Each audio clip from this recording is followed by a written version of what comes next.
آپ تو صاحب برس برس ہو گئے یہ بات کہتے ہو کہ استاد کا کام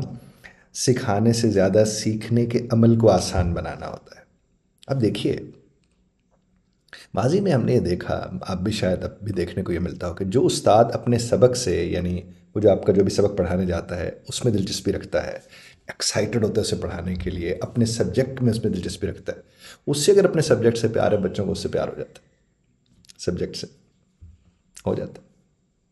کیونکہ وہ کیا کرتا ہے، وہ چاہتا ہے کہ میرا یہ سبجیکٹ اس طرح مجھے عزیز ہے، میرے بچوں کو بھی عزیز ہو جائے،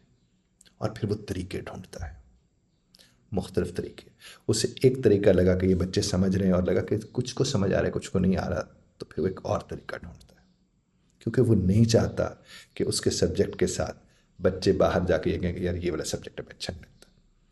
آپ جتنے بھی خاتون حضرات مجھے سن رہے ہیں، ایک لمحے کو غور کریں کہ وہ تمام در اساتذہ آپ کو یاد ہوں گے جو اپنے سبجیکٹ سے پیار کرتے تھے، کیونکہ اگر آپ کے یہاں کوئی دلچسپی پیدا ہوئی ہوگی اس سبجیکٹ میں تو ان کی وجہ سے ہوئی ہوگی۔ اب یہ بات صرف کس کے سمجھنے والی ہے؟ صرف اور صرف استاد کے سمجھنے والی ہے۔ میں چونکہ ٹریننگ کراتا ہوں اساتذہ کو، تو میں ان کی تکلیف اور دکھ کو اور درد کو سمجھتے ہوئے آپ سے ایک بات عرض کروں، چونکہ وہ کہیں نہ کہیں مجبور ہوتے ہیں، چونکہ انہیں سلیبس کور کروانا ہے، انہیں اور بہت سی چیزیں اس طرح سے کرنی ہوتی ہیں، لیکن اس سب کے باوجود بھی جو تو دلچسپی رکھتے ہیں وہ سلیبس کے ساتھ ساتھ اپنے سبجیکٹ کے ساتھ محبت بھی پیدا کرانا شروع کر دیتے ہیں۔ اور وہ یہ صرف اور صرف تبھی ممکن ہے جب وہ سکھانے میں اتنا دلچسپی نہیں رکھتے جتنا سیکھنے کے عمل کے ساتھ محبت پیدا کرنے میں، یا سیکھنے کے عمل میں سہولت پیدا کرنے میں۔ اب مثال کے طور پر کسی بھی شخص کو اگر مطالعہ پاکستان پسند ہے، وہ سمجھتا ہے کہ مجھے مطالعہ پاکستانی ذوق شوق کے ساتھ پڑھانا ہے، مشاہیر کے پڑھانے ہیں، کچھ تواریخ یاد کرانی ہے، وغیرہ وغیرہ۔ اب جب اس کی وہ اسیسمنٹ کے لیے جائے گا تو وہ کیا کر سکتا ہے؟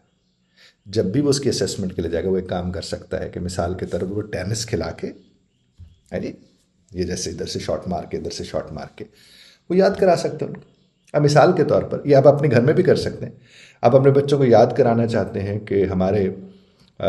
جو بڑے بڑے شہر ہیں پورے پاکستان کے، ان کے کیا نام ہیں، تو ایک صاحب نے یہاں سے کہا لاہور، دوسرے نے کہا کراچی،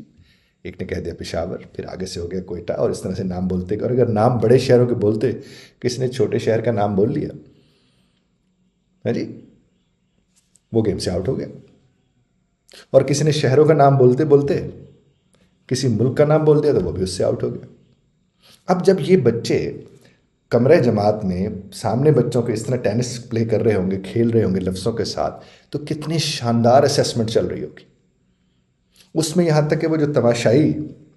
اگر ہم گراؤنڈ کا نام لیں، تو وہ جو باقی بچے بیٹھے دیکھ رہے ہیں وہ تو اس سے لطف لے رہے ہوں گے، اور اسٹریس نام کو نہیں ہوگا صاحب، کہیں بھی اسٹریس نہیں ہوگا، پوری کلاس کا ماحول ایک عجیب سا ہوگا۔ اور بچے پھر انتظار میں ہوں گے اس پیریڈ کے، بچے پھر سے انتظار میں ہوں گے وہ کب وہ صاحب آ کر وہ اسیسمنٹ لیتے ہیں، کیونکہ اسیسمنٹ جو ہے وہ سب سے زیادہ تکلیف دہ عمل ہوتا ہے ایک بچے کے لیے۔ میں جب مختلف اساتذہ کو ٹریننگ کرانے کے لیے جاتا ہوں تو اکثر یہ ہوتا ہے کہ ہم ان کو جب ٹریننگ کرا رہے ہوتے ہیں تو فوراً ہم اگر کس سے کہتے ہیں کہ صاحب ہاں آپ سے بتائیے گا ذرا اس کا مطلب، تو وہ کھڑے ہوتے ہیں، ہم کہتے ہیں نہیں صاحب تشریف رکھیں اور آپ بتا دیجئے۔ تو جو ہی وہ کھڑے ہو رہے ہوتے ہیں وہ جو اسٹریس اور انزائٹی آتا ہے، تو اس لمحے میں ان سے عرض کرتا ہوں کہ دیکھیے برس برس ہو گیا آپ کو پڑھاتے ہوئے، اور اگر آپ کو میں نے بھی گزارش بھی نہیں کی کھڑے ہو کے آپ بات کریں، لیکن اس انزائٹی کو آپ نے فیل کیا ہے، تو اس بچے کی بھی انزائٹی بھی فیل کیجیے، جس کو آپ کہتے ہوئے تم کھڑے ہو جاؤ اور سناؤ ذرا یہ۔ استاد کا کام سیکھنے کے عمل میں سہولت پیدا کرنا ہوتا ہے۔ خدا آپ کو ہمیں سمجھنے اور سمجھانے کی توفیق عطا فرمائے، آمین ثم آمین۔